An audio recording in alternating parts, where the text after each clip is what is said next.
Eco Money on Money FM 89.3. I'm Rachel Kelly and you're listening to Eco Money on Money FM 89.3. Security and sustainability go hand in hand for business and the nation.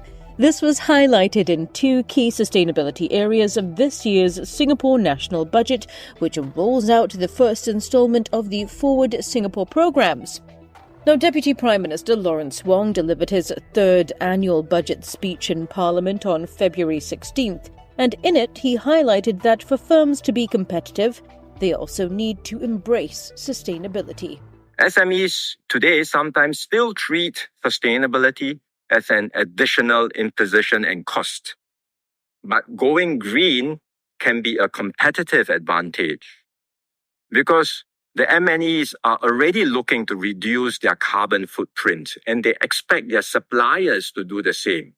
In other words, to play in the MNE value chain, our own companies must be sustainability ready. I will therefore extend the enhanced support for green loans under the Enterprise Financing Scheme and expand its scope to help more of our SMEs adopt green solutions. And to help firms achieve this, Budget 2024 is proposing to extend the enhanced support for green loans under the Enterprise Financing Scheme and expand its scope to help more SMEs adopt green solutions. We are taking concrete steps to keep our economy competitive and vibrant and to help our enterprises seize new opportunities. We will do whatever it takes to secure our place as one of the leading economic hubs in the world, known for our innovation, dynamism, and deep capabilities, with good jobs and opportunities for our people. Like Hee Yin, who's the Director of Technology and Digital Consulting at Mazars, says the move is strategic and offers SMEs the necessary resources to move beyond mere reporting and implement concrete sustainability measures. It helps them stay relevant in the broader business supply chain and actively contributes to Singapore's commitment to achieving net zero status by 2050.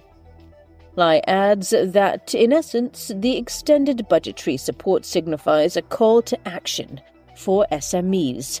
The government not only aids businesses in comprehending the impact of sustainability, but also provides tangible support to mitigate associated risks. On the other end of the spectrum, from business to investment. And on the investment front, CMC Markets states that the Singapore Budget 2024 offers a diverse spectrum of implications for global market investors. It's highlighted that green energy is a sector that may benefit from this year's budget. A CMC report post-budget states that the budget's push for sustainability benefits companies like Suntec REIT, which invests in green buildings, and SWK, which is involved in renewable energy solutions. So why is that? Well, we're going to talk now about the second area of sustainability and security mentioned in this year's national budget. In the budget speech, DPM Wong shared that besides the conventional areas of security, Singapore needs to address an emerging security challenge, and that is energy, and more specifically, the transition to cleaner energy. We need to address an emerging security challenge, and that is energy, but more specifically, the transition to cleaner energy. In the near to medium term, natural gas, which generates almost all our electricity, will remain critical. Our natural gas supplies come through pipelines from Malaysia and Indonesia, and in the form of liquefied natural gas or LNG from a range of sources. We are now planning to build a second LNG terminal to meet our growing electricity needs.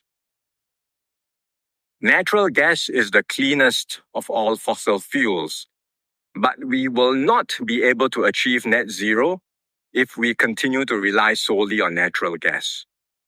Unfortunately, we do not have many options for clean energy. We have no tidal power, no wind power, and not enough land for mass deployment of solar. So what do? One way is to import low-carbon electricity. And we are making progress on this front. But there is a limit to importing electricity without compromising security. So we will need other options to decarbonize the rest of our energy supply. And that's why we are actively exploring other options.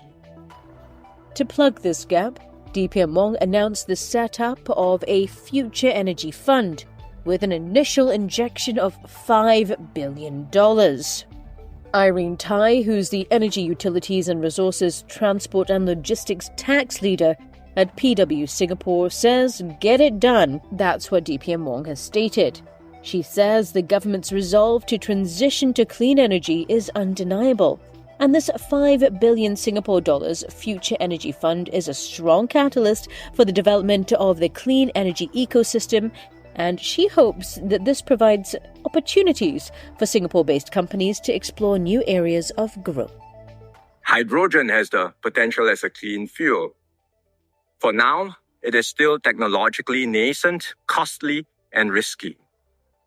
Nevertheless, we have set out a national hydrogen strategy to take purposeful steps forward.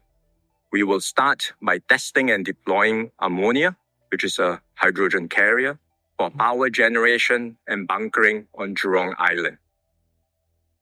We are also exploring other energy sources. We are actively studying the possibilities for geothermal power. After all, we do have a hot spring in Sembawang.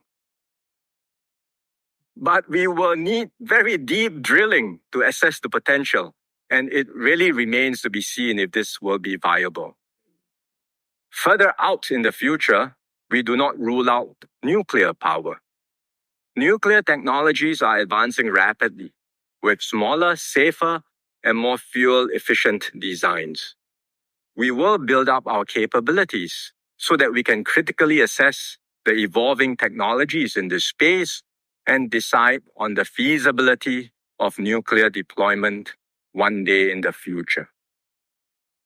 And there is considerable uncertainty as to how all these energy pathways will work out. What is clear, however, is that significant effort and costs will be needed to transit from a system powered almost entirely by natural gas today to one powered largely by clean energy. We say this is an energy transition. Transition sounds like a rather innocuous word. But the scale of this so-called transition is massive.